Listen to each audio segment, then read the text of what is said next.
Space Podcast, Third Space Podcast, Third Space Podcast, Third Space Podcast. Hello and welcome to the Third Space Podcast, episode number 65, The Talking Dead. It's an okay pun. I learned in the course of the podcast that I'm not the first to make that pun, which is sad. A sad story. Well, in this episode, Daniel is pregnant. Well, not him, but Danielle is pregnant. They're having a baby. So we discuss that announcement. And I ask some questions about his impending fatherhood or his current fatherhood or whatever. So that makes for some interesting discussion, although it will become more interesting once the kid is actually born.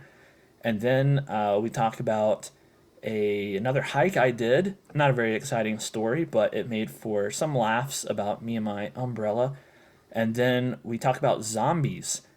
Daniel finished The Walking Dead, and I have opinions on zombies as a genre. And so we talk about that for a while, and it was pretty fun. A pretty fun, snappy episode. So I hope you enjoy it. Third Space Podcast, Third Space Podcast, Third Space Podcast, Third Space Podcast.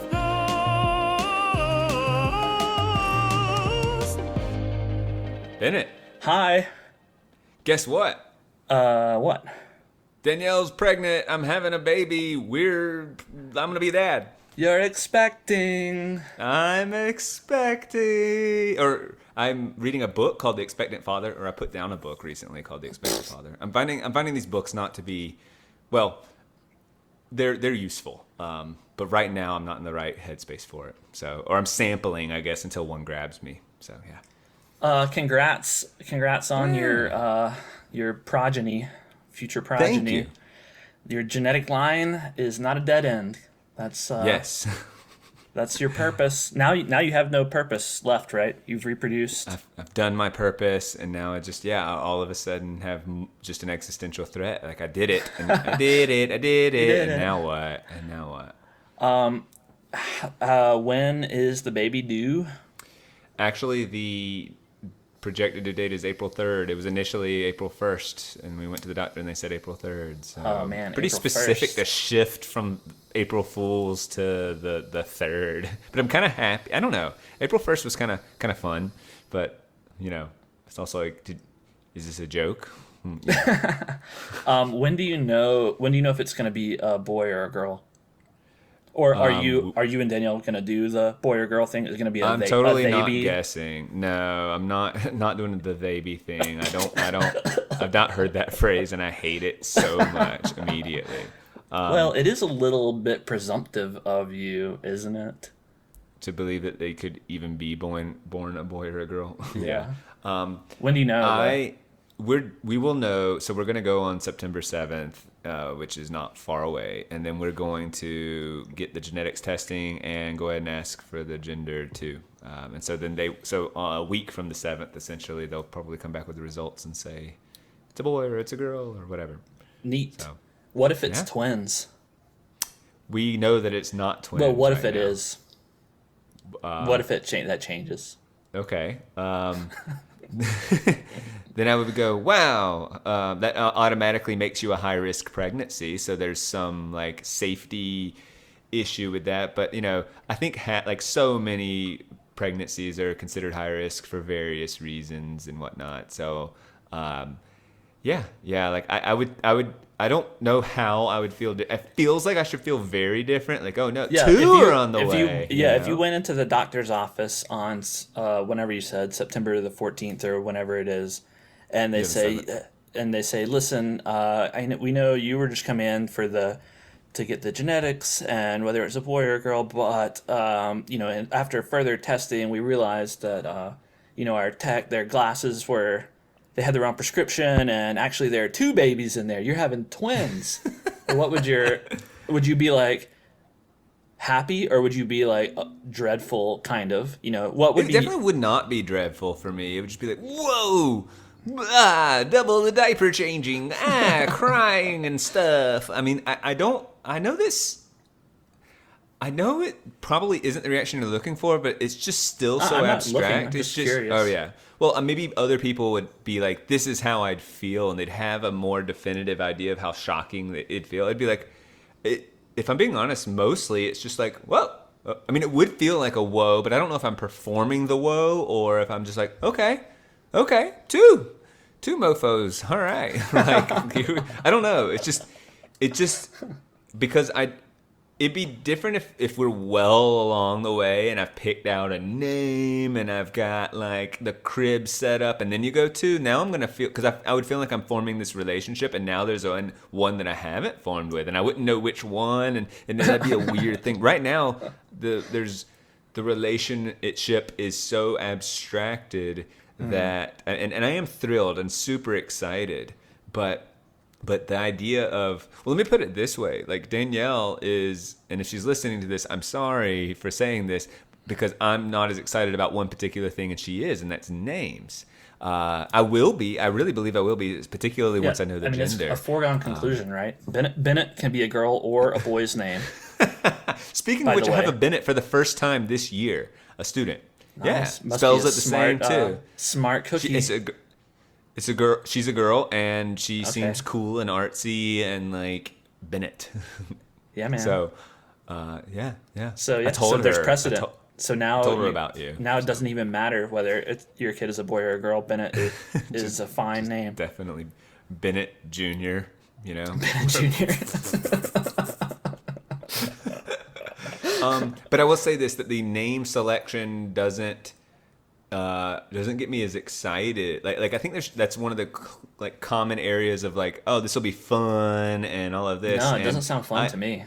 It just doesn't feel like anything much. Like, I think like the idea of it, I understand why it sounds fun to people, and it does sound fun to me. I like phone aesthetics. I like playing with names and the idea of getting to choose. It's an honor. All of this, like, I think it would be something I'd get really excited about, and yet here it is, time to play, you know, and I'm just sort of like, I'm not saying to Danielle, oh, I'm not going to do this, it's not exciting. Like, I'll go along with it because she's excited. I'm not talking about this right now. Like, it's not like that. It's not like I'm resistant. It's just that, I don't know. How names always go in cycles. Some names are popular and then they go out of fashion. You should really pick an unpopular name and try to bring it back, like Rudy or something. You're not far off from Danielle's philosophy. Seriously, sort of a classical, like something that feels like a little retro's not the right word, but just classic maybe. Yeah, and that can be both like strong and gentle. It's one of those that all people want to say their names are both positive, deep and lighthearted, positive in this domain and positive in the other domain that seems mutually exclusive. Everyone just wants to say don't do like a hippie name like Whisper or River or you will also Flower. You are aligning perfectly with Danielle. She does not want any things like that. I just learned of an actor in a show I was watching. Her name is Angel Theory. Oh my goodness! And I just this is a real person's name, and I kept messing it up and calling her Angel Therapy, and then I just stuck with it. And she doesn't, I don't want to be too judgy here because you can actually look her up, but she doesn't seem like she's that healthy. And so Angel Therapy, it fits. And right. And I also wonder if your name is Angel Theory, your odds are struggling with the mental health might be another thing you could consider is the name Lil, Lil. Right now, it's very popular in the like rap scene. You've probably seen that first name. Your take on the rap scene is so. But you could kind of reclaim that name a little bit, because right now it's very pigeonholed, and anyone named Lil is a rapper. They're Lil Wayne, Lil Jon, so on, Lil Dre. Kind of bring back the Rugrats like Phil and Lil. Right, and so now it would. This basically, I'm saying you could dilute the stereotype a little bit. And maybe your kid would have it rough for a little while when they say, "Oh, hey, I'm Lil," and they say, "Oh, are you a rapper?" And they go, "No, I'm just, Lil." And particularly for a male, because it'd be short for Lily, which is short for Lillian. I'm Lil, short for Lily, short for Lillian. Okay. Daniel.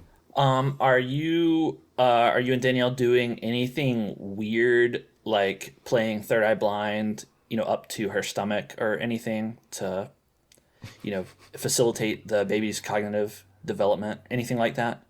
No. I would honestly say we've done nothing Not yet, you particularly unusual.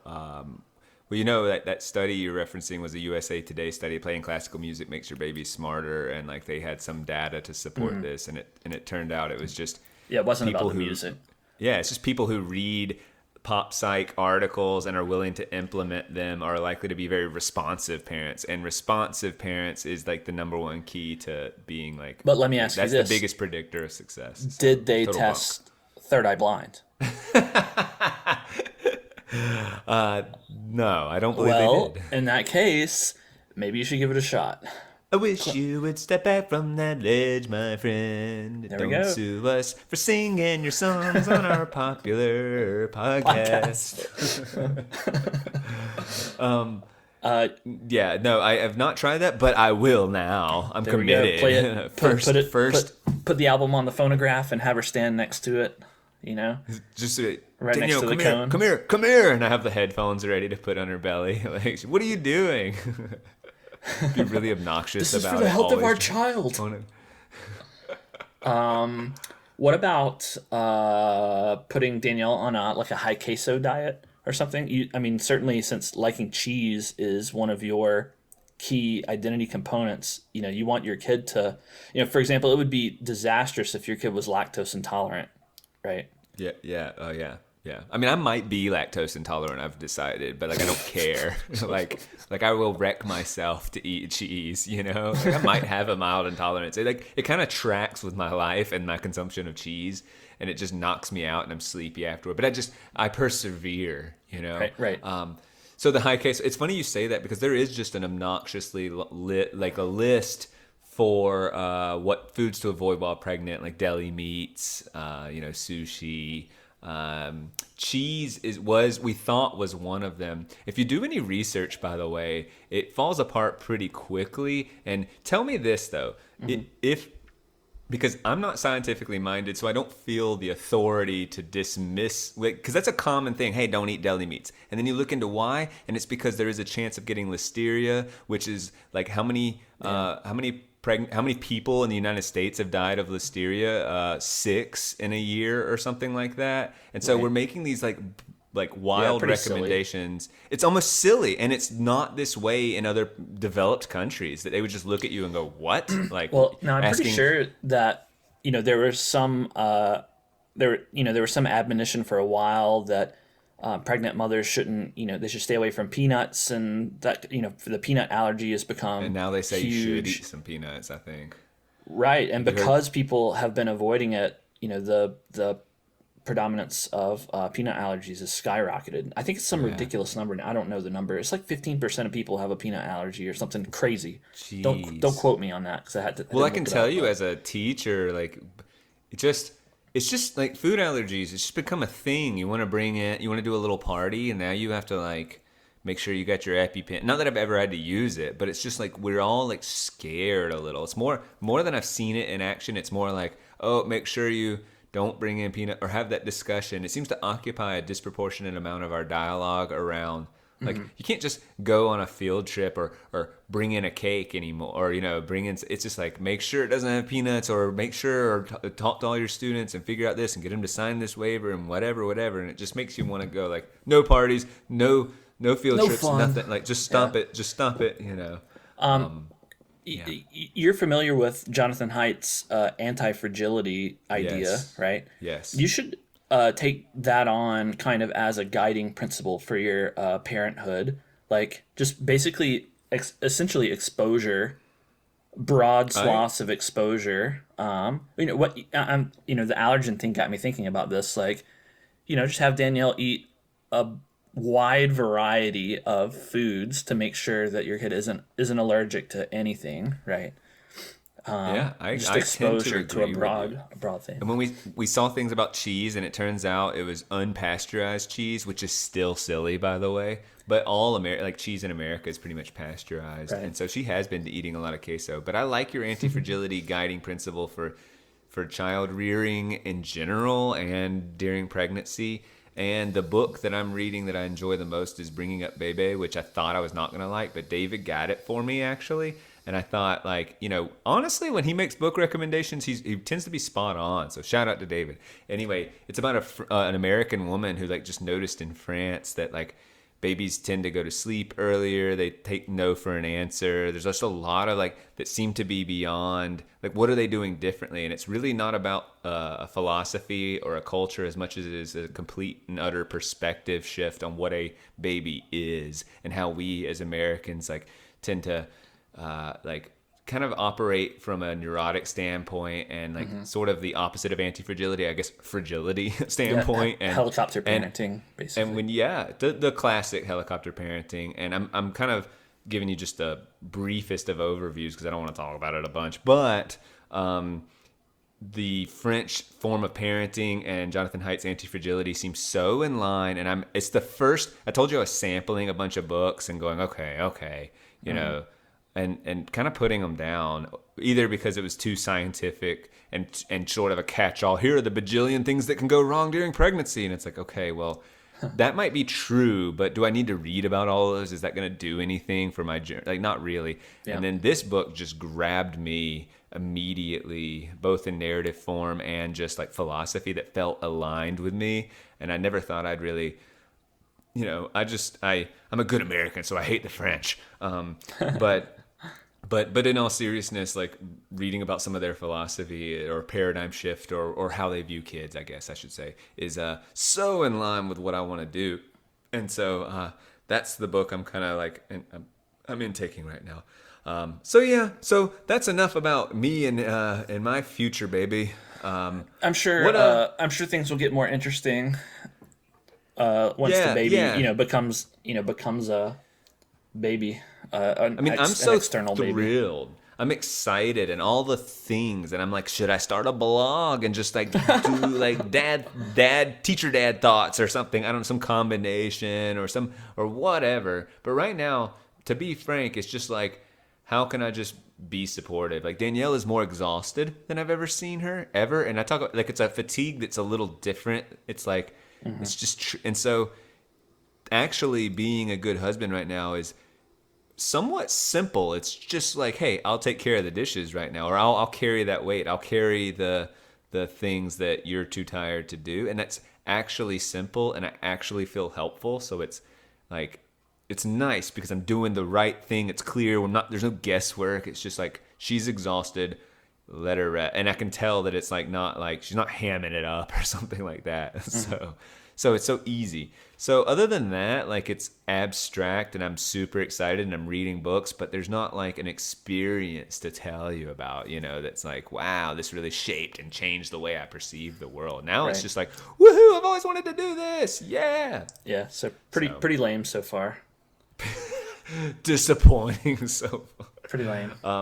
So what that's a big thing going on in my life. What big things you got going on in your life? Oh, well, you're having a baby. News. I went on another hike this weekend.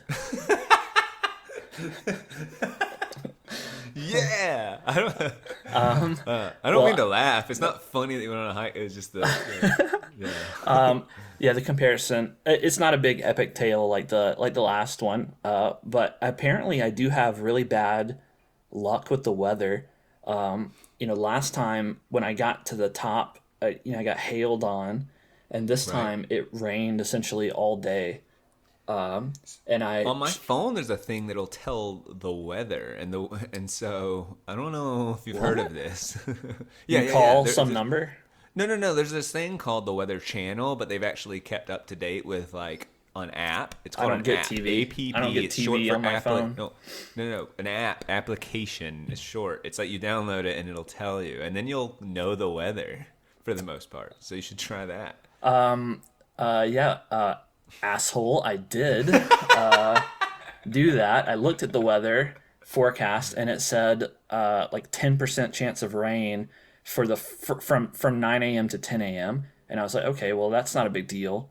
And Right. so I drove to the trailhead, which is like an hour and a half away, and it was raining. And I was like, well, no big deal. I'll take my umbrella with me, and I'll only have to use it for the first hour, of walking, maybe. But of course, that was not true. The weathermen are liars, and it rained basically the whole time. And so, and it was a 17-mile hike, so it was a lot. Wait a second. So an umbrella is sort of to get from the building to your car, Right. or maybe Well, a few blocks down this. I mean, the idea of just like, at what point? Because I just have this feeling you did not go on a 17-mile hike with the umbrella out. I Right? did. At some point, you're just Well, like, not the whole. Well, it wasn't pouring down rain. It varied from sprinkle to shower. It never really got more severe than shower. Most of the time, it was at the sprinkle level. But when you're walking for 9 hours in sprinkle, that's you're gonna get drenched.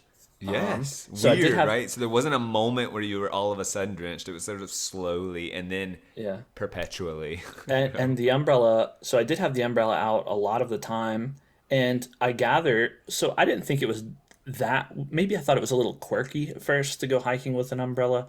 But everyone that I passed, there were other people out in this horrible hiking weather. Everyone laughed at me. Everyone that I passed laughed at me when they would be a long ways away, and as I could start to see their face, I would see them smiling as I, It is funny. You're as I walking stroll alone up with an umbrella umbrella. in like the Presumably there's some wilderness. shelter, woods. Yeah, in the woods. I mean, like we're like- talking like mountaintop, like meadow things, and here I come walking, and I see them like hundreds of feet away, smiling at me already. And I was like, and as I get close, I already know they're laughing, and I say, "Oh, nice weather we're having, isn't it?" And and they would laugh and say, "Nice umbrella, man." I'd be like, "Thanks, it's my hiking umbrella." It's my hiking umbrella. Well, I mean, was it effective? Yes. Yeah, I would have been more miserable without it. If I had not brought the umbrella, then my head would have been wet. Now, I did find that there's really no avoiding the water because there's a lot of plant growth, and so the plants are all wet, and when you brush against them, they dump all of their water on you. So Yeah. basically I was drenched from the belly down, wherever the plant growth was, before too long. But the umbrella did keep my head and shoulders dry, which was, that was nice. It wasn't an uncomfortable temperature. It was a little cold and windy at the top, but otherwise it was pretty comfortable. So actually, the water didn't significantly dampen, well, no pun intended, didn't significantly dampen my enjoyment of the hike. And in fact, the atmosphere it was kind of neat hiking around, and it was very misty and cloudy, so all the Gonna peaks. ask. I'm picturing a floaty mist almost. That's how it that was, sort yeah. of, where sometimes it's almost going up, or at least appears that Yes, way. yeah, that's exactly right. Yeah, you could see it kind of rising, and there was this one mountain peak that the wind was blowing slightly in one direction, and so all the mist and cloud was huddled behind the peak, in the lee of it where the wind couldn't quite reach it, and it just looked really cool. So that was my experience. So basically, I'm having a baby. Sort baby of. Experience. I did have one that didn't work. baby of an experience. I can't help but think like a test case or case study or something where you'd have your umbrella and presumably you're wearing a comfortable, probably cotton shirt and Yeah. pants or whatever, and I would have likely no umbrella and my techie shirt and a techie dad hat thing that would keep the wind out of or water out of my face and maybe shoulders area, but I'm just curious which would be more effective, because there's the clear shield of an umbrella and then there's the quick drying nature of techie material that I don't know. It's just I'm struck by you taking this, and everyone else was clearly struck by you using this umbrella to any effect for that long, I don't really understand why. I mean, I don't really understand why. Umbrellas are meant for when it rains, and that's what was happening. So it Well, worked. what's funny to me too is I thought you and I have a similar like. I very rarely. It can be. Well, Well, me it's too. raining frequently, and I don't use one to I the don't either. car. I just like. Well, Yeah. that's because I'm walking like a few feet, and so I don't mind if I get a little wet. But this time, I wasn't just walking a few feet. I was walking, whatever thousands of feet, Has this and so umbrella? and so I thought, well, I'll bring the umbrella. I have a backpack on, so if I'm not using it, I'll just put it in the backpack. No big deal. It's a small How? umbrella. It was the one that I keep in my car. It's I not was about to say, so a big it size. accordions in. It doesn't just sort of Yeah, fold right. down. Yeah, It's yeah. like, It crunches down smaller than a water bottle. yeah, And so it yeah. was not. It wasn't one of those huge ones that are like a pole or whatever. It wasn't like that big. It was a small, personal sized umbrella. Weirdly, I think it could be just as, if not more effective on a hike in like Tucson or something, like with the sun to keep the beating sun down off. and using it just as a sun shield or something like that. But I mean, I guess a hat does. Well, I don't know, your arms and stuff. Your hat's just not going to shield your arms and whole upper body the way I think No. an umbrella would. So Yeah, super. I put on sunscreen and I got some sunglasses. Finally, I'm not a sunglasses person either, but Oh yeah, I figured. did you reorder? Yeah, I did reorder, and so I brought them with me, but they were they were no use this time. Yeah. The sun was Pretty not funny. was not out. Aside from the mist and the umbrella, was it? And you said it was a pleasurable hike. Yeah, it was just really long. Similar to having a baby, in which there's just not that much Oh, to yeah, say. Like absolutely. you personally really enjoyed it, but like it's just like there's not. Yeah, I guess there's not too much to say. I didn't intend to make some big tale out of this anecdote. It was just a long hike. My legs are sore. It's probably the longest hike I've ever done. 17 miles is pretty That long. sounds exhausting. But it was a big loop and really nice and scenic. It would have been even more scenic if I could have seen past the clouds to like the big mountains and stuff. But one thing I was surprised at was there was still snow up there even now. Like I thought it would all be gone by late August, but there was still some up there. I guess that stuff just doesn't melt. Yeah. All the way. Like, maybe it just never melts, right? Maybe not. I mean, I don't know. if it's not in August, if you have snow on the mountains in August, when is it? Like when's it gonna melt? Like Yeah, it's not. This is not gonna do it. Saw a moose, another moose. I've seen Dangerous. a lot of meese. A lot of meese. I've seen 3 meese on hikes this year already. So they're Well, out don't there. lie. They're out there. Can you do your best meese impression? Yeah, Or just I'll do, one. Just I'll do do- a moose. I'll do it right now. That was it. Yeah, I saw one once, and it did made the same sound. It was in Alaska, actually. Yeah. So, Yeah, the ones I've seen didn't make any noises, so they didn't like charge me or anything fun like that. They just kind of stood there and looked at me. yeah, that's probably the best way. That's the best interaction you could have with a moose. Probably so. What else is going on?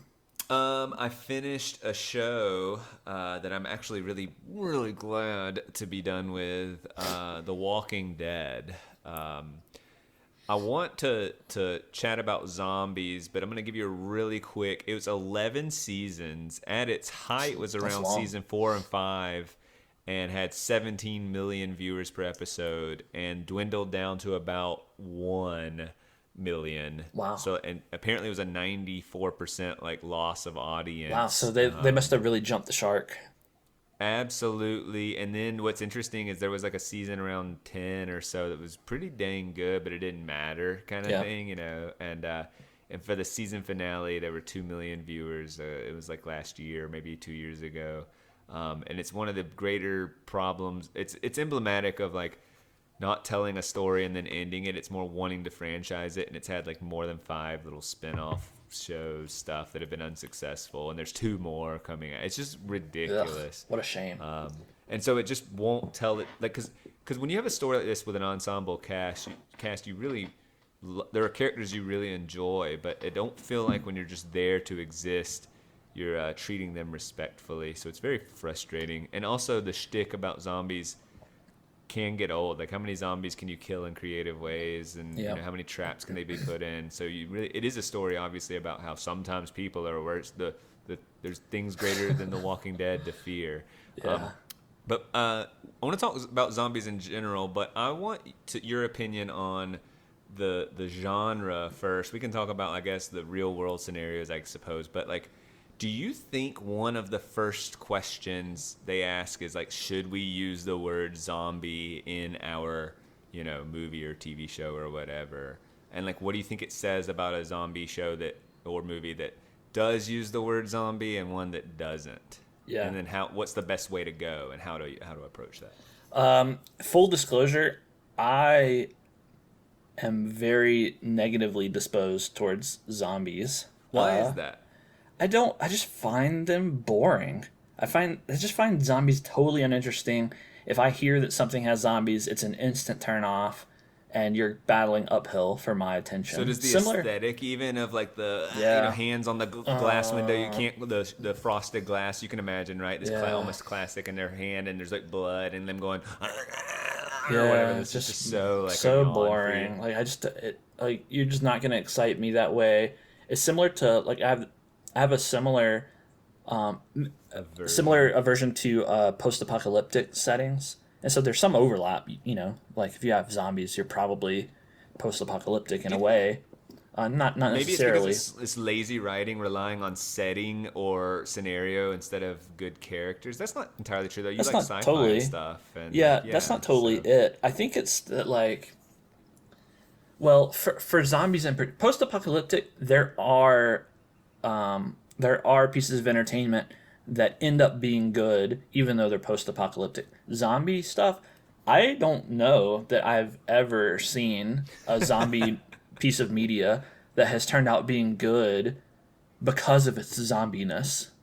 Like I have seen post-apocalyptic stuff that, initially I was like, oh, post-apocalyptic, we'll see how this goes. And then I watch it and they actually do a decent job and I go, okay, well, that's not so bad. Zombies, I tried to rack my brain and think about all the zombie stuff I've seen, and the only zombie thing that I could think of that I liked was Left 4 Dead, the video game, and I only liked it because of gameplay, not because of the setting. It could have been like, elves coming after you or something, and I would have liked it just as much, if not more. The zombie stuff just kind of takes away from it. What do you think sets you apart from maybe general cultural infatuation, or is it true that we've all experienced that malaise of like I think we overdid the zombie thing, like it was so big around, I'd say 2010. I mean, honestly it was the Walking Dead that kind of brought it back into popularity, and we're probably at a low point right now for good reason. Thank goodness. Of our interest, and probably in 10 years it'll be back to being, but like, okay, so why do people like it then? Give it its best shot, like give it a good shakedown. Yeah. I was thinking about that too. Like there is the idea of, all right, a zombie horde or a zombie virus outbreak, or however they cache the infestation.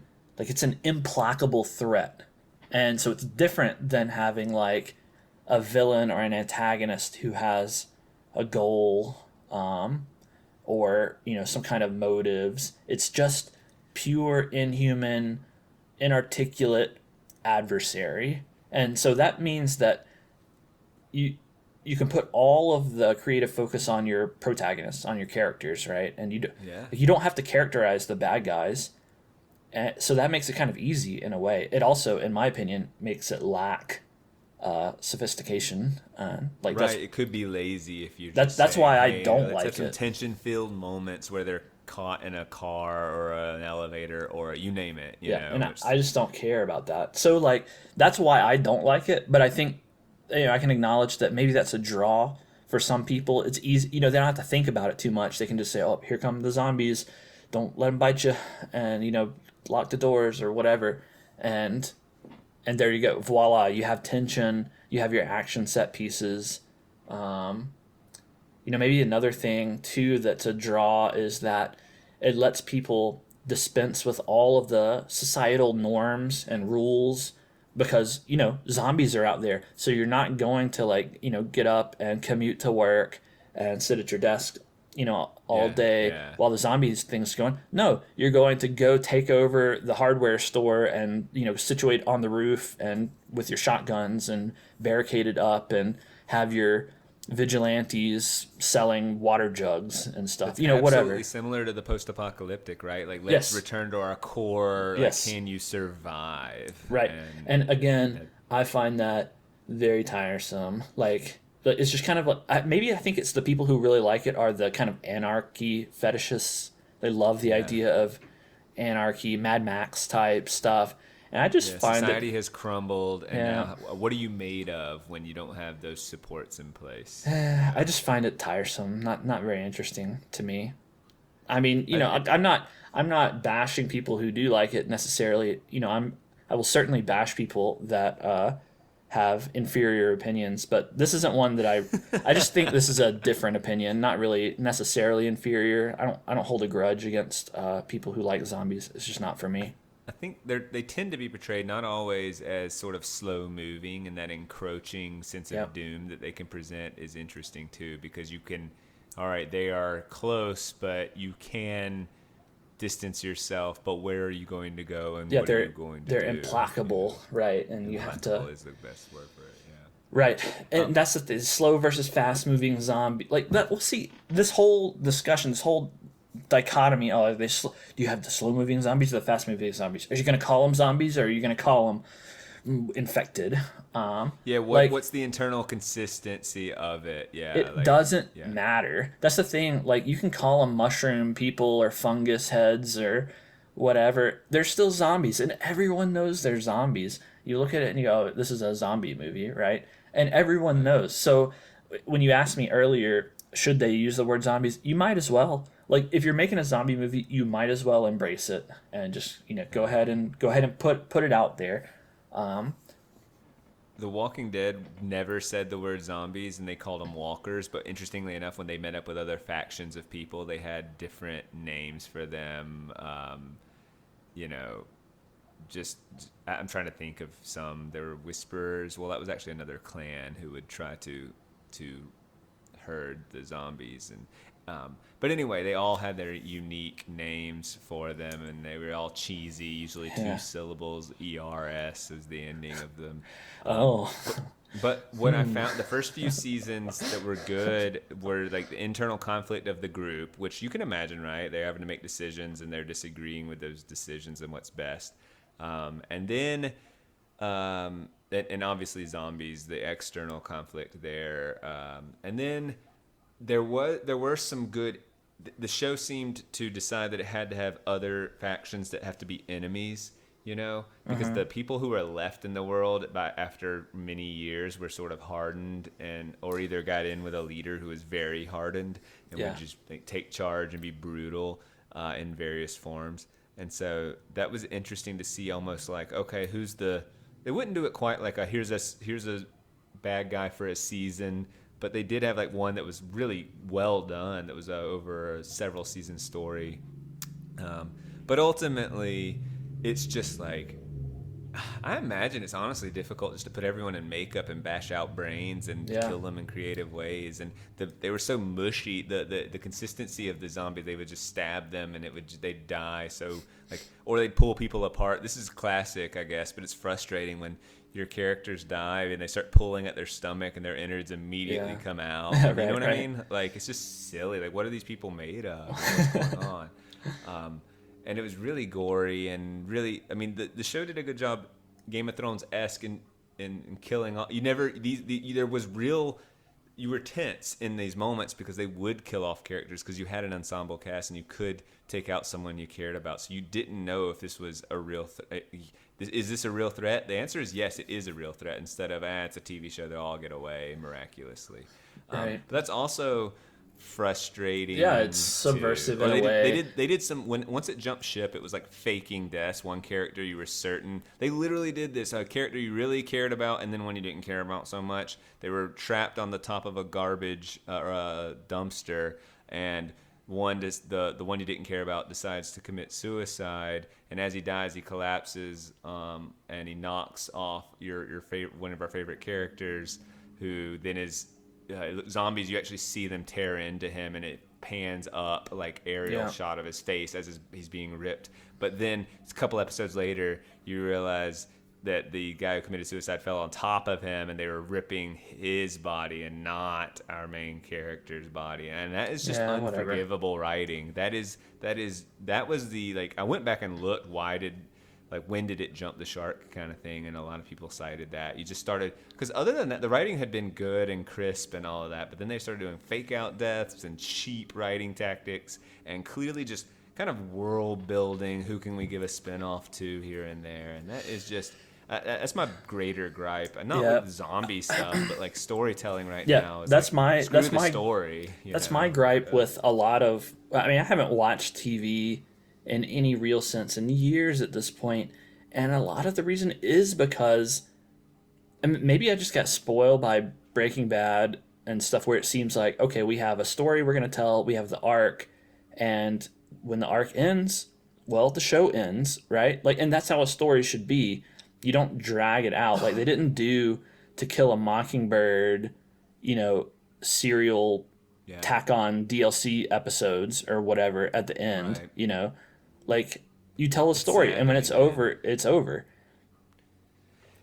Let me throw this thought at you. I think we've always craved to belong to part of a greater cultural stuff. Not every single person, some more than others, but like you used to in the maybe like 50s and 60s, you could listen to the radio and then have a conversation about music and what was out there with anyone. You could be a music buff because it was knowable and it wasn't so daunting. And when you talk to other people, you would talk about the same artists, not just genre, but you would talk about the same artists and songs. Yeah. And same with TV for a long time. There was only a certain amount of channels and a certain amount of shows and a certain amount of actors on screen, so we were all participating in the same cultural conversations. And now, and I theorized this a while ago, like when there'd be something trending like planking or something would go viral to participate in these challenges, the ice bucket challenge and things like that, because we all want to participate. I think it's tapping. We have a need to want to participate. And so Marvel Comics or whatever, like the whole point, obviously it's money, right? How many of these things can we crank out? But the pleasure we're receiving is, it is conceivable to go watch 20 movies or whatever. That's not too daunting. I don't want to do it because I don't like Marvel movies, but like it's not too daunting if I wanted. And then when I see Easter eggs or references, I just go, I know that. And it's the simple. You get the illusion of participation, and you go, I know that, and like that's what. So they're, instead of telling good stories, they're giving you lots of I know that moments, and that's sad. That's sad for the story, and great for the I know that people. Well, I've seen that before. Like what? That's why you're making this, so I can say that. In the same way that we've complained about sequelitis and reboots. There's nothing original anymore. People just remake the stuff that was once successful.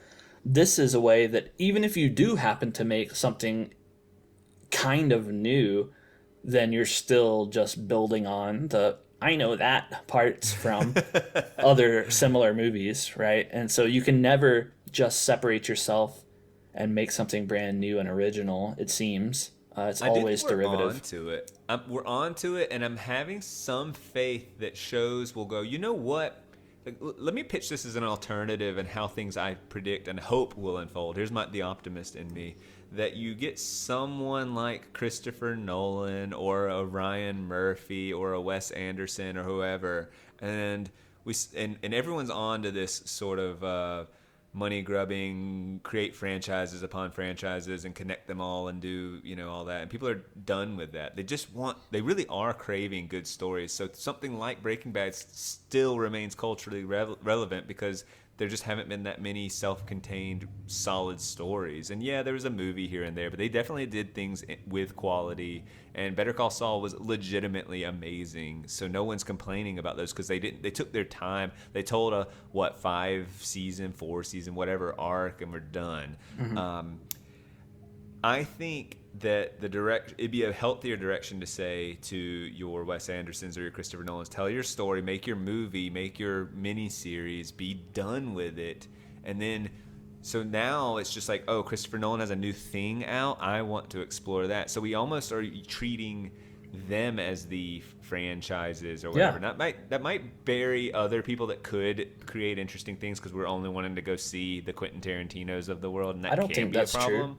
I don't think that I don't would think it's happen. true either. I really like the idea of, instead of trying to tell the same stories and squeeze it for every drop it's worth, it's like, no, tell unique stories, but let me trust the storyteller, I suppose, is the way to frame it. It's like, this is a good storyteller, so whatever story you got for me, I'm willing to take a risk, you know? Right. No, I totally agree with that. And, you could say the same thing about, video games and video game developers. Like, yeah, we know what developers have talent and ability. So why don't we let them make something new instead of milking the same old franchises repeatedly? Here's an idea. Maybe it's too much to ask of Hollywood and the creative types to just make something original. So maybe they could take baby steps and take my idea of genre twist, one of my favorite ideas. And so they could take zombies, for instance, and instead of having it be a survival horror, genre twist it. Make it an inspirational family zombie sports film, or something. Like imagine The Blind Side or something like that with a zombie cast, or like the underdog zombie baseball team trying to make it to the World Series or whatever. You could see that, and throwing the fastball and his arm falls off, and it's like, oh, and the crowd is all jeering and booing and everything. But then, they learn how to pitch better or something. And, you could see, yeah, it writes itself. It writes itself, you see. It writes itself. The zombie being teased in school, and Yeah. it lowers its shoulder, and its furrowed brow, and Right. then its head rolls off because it's so sad. And you're yeah. like, aww. You could do zombie soap operas.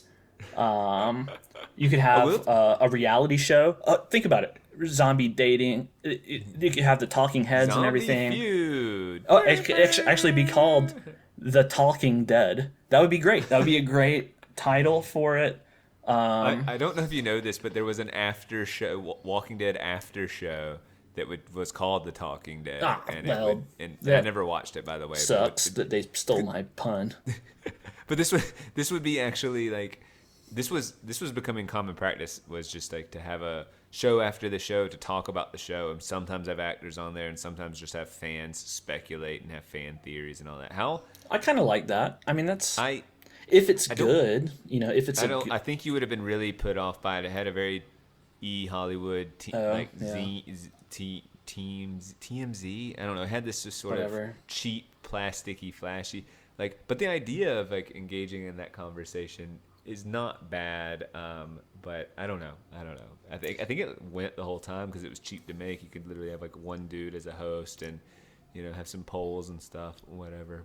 There was some fantastic behind the scenes for Lord of the Rings, which is I know that you've not read Lord of the Rings, you've not seen the movies all the way or something. You're not a real English teacher because you haven't actually embarked on that journey.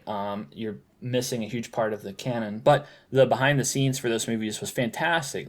Tons of hours, and they always had the cameras rolling kind of behind the scenes on set, and got a lot of time with the actors and how they trained them to do all their stunts and all that good stuff, and all the sets and everything. It was great behind the scenes. So it felt almost like reality show, but not in the It wasn't hammed up. Wife's.